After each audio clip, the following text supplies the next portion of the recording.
সিএসসির interview বোর্ডে আমাদের ছাত্রছাত্রীদের একটা বড় কনফিউশন থাকে যে স্যার আমি কোন টপিকের উপরে ডেমো দেব, কোন টপিকের উপরে ডেমো দিলে সেটা অনেক বেশি গ্রহণযোগ্য হবে, অনেক বেশি ভালো হবে।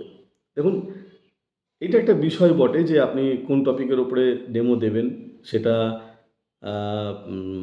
কোনটা দিলে হয়তো ইন্টারভিউ বোর্ডে যারা আছেন তারা আপনাকে একটু বেশি গুরুত্ব দেবে, এটা মনে হতেই পারে। তবে আমি আপনাদেরকে দুটো জিনিস এখানে খুব সাবধান করব বা ক্লিয়ার করতে বলবো। সেটা হচ্ছে যে আপনি চেষ্টা করবেন কোনো, যদি মনে করেন কারেন্ট টপিক থেকে দেবেন সেটা আরও ভালো হয়। যদি আপনারা বলেন তাহলে আমি কিছু টপিক অবশ্যই সাজেস্ট করে দেব যদি আপনাদের মনে হয়। আরেকটা জিনিস যেটা খুব ভালো করে খেয়াল করবেন যে আপনি যে টপিকটা থেকেই আপনি ডেমনস্ট্রেশন দেন না কেন সেটা সম্পর্কে যেন আপনার একেবারে গভীরে ধারণা থাকে। কারণ এক্ষেত্রে যেটা হয় ইন্টারভিউ বোর্ডে আমরা অভিজ্ঞতায় দেখেছি যে যেটা থেকে আপনি ডেমনস্ট্রেশন দিচ্ছেন ওই টপিকটা থেকে কিন্তু খুব গভীর থেকে প্রশ্ন করা হয়, অভিজ্ঞতা এটাই বলছে।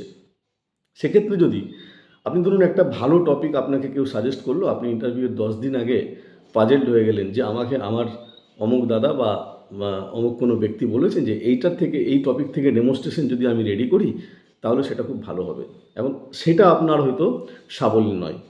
ভালো করে খেয়াল করে দেখবেন, আমরা যে মেন যে পেপারগুলো পড়ি অনার্সে, 8টা আমাদের পলিটিক্যাল সায়েন্সে যেমন 2+1 সিলেবাসে ছিল 8টা মেন পেপার, সেই পেপার থেকে আমাদের ম্যাক্সিমাম স্টুডেন্টদেরই যেটা ব্যাপার ছিল সেটা হচ্ছে কি সব পেপারই যে আমাদের খুব ভালো লাগার পেপার ছিল তেমন কিন্তু নয়।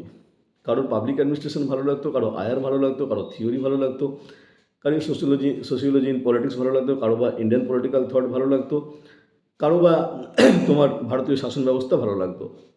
এখন এই পেপারগুলোর মধ্যেও আবার কিছু কিছু টপিক আছে যে টপিকটা সম্পর্কে কারোর বেশ ভালো ধারণা আছে। আমার মনে হয় আপনি সেই রকম টপিকই চয়েস করবেন, যে টপিকটা থেকে আপনি বলবেন সেই টপিকটা যে পেপারেরই হোক না কেন, অন্তত সেই টপিকটা সম্পর্কে আপনার যেন একটা স্বচ্ছ ধারণা থাকে এবং খুব গভীরভাবে ধারণা থাকে। কারণ আপনি কোন টপিকের উপরে কথা বলছেন, ডেমনস্ট্রেশন দিচ্ছেন, তার থেকেও আমার মনে হয় অনেক বড় বিষয় যে আপনি কতটা ভালোভাবে গুছিয়ে বলছেন, আপনি আপনার আপনার ওই পেপারটা সম্পর্কে এক্সপ্রেশনটা কত ভালো, আপনি কত ভালোভাবে সেই ব্যাপারটাকে তুলে ধরার চেষ্টা করছেন, বুঝিয়ে দেওয়ার চেষ্টা করছেন আপনার সামনে যারা আছে তাদেরকে। অতএব ইন্টারভিউ বোর্ডের ডেমনস্ট্রেশনের দিকে যেটা হয় সেটা হচ্ছে আপনি কোন টপিক বলছেন তার থেকেও অনেক বেশি ফ্যাক্টর করে আপনি কেমন করে বলছেন, কতটা গুছিয়ে বলছেন। আপনাকে যে আয়ার থেকেই বলতে হবে এরকম কোনো ব্যাপার নেই, আপনাকে যে পাবলিক অ্যাডমিনিস্ট্রেশন থেকেই বলতে হবে এরকম কোনো ব্যাপার নেই। আপনি যে পেপারটা সম্পর্কে বা যে পেপারটা থেকে আপনার যথেষ্ট ভালো ধারণা আছে, জ্ঞান আছে, আপনি ভালো করে বলতে পারবেন, যেটা আপনার পক্ষে ইজি হবে সেটাই বলার চেষ্টা করবেন। কারণ ওখানে আপনার পারফরমেন্সটা কিন্তু বড় ফ্যাক্টর করে, কতটা সাবলীলভাবে সুন্দরভাবে আপনি ব্যাপারটাকে গুছিয়ে বলছেন, এটা খুব ভালো করে মনে রাখবেন। আর সিএসসি সম্পর্কে যদি আপনাদের আর কোনো প্রশ্ন থাকে অবশ্যই আমাকে কমেন্ট করে জানাবেন, আমি সেগুলো আপনাদের সামনে আলোচনা করার, উত্তর দেওয়ার চেষ্টা করব।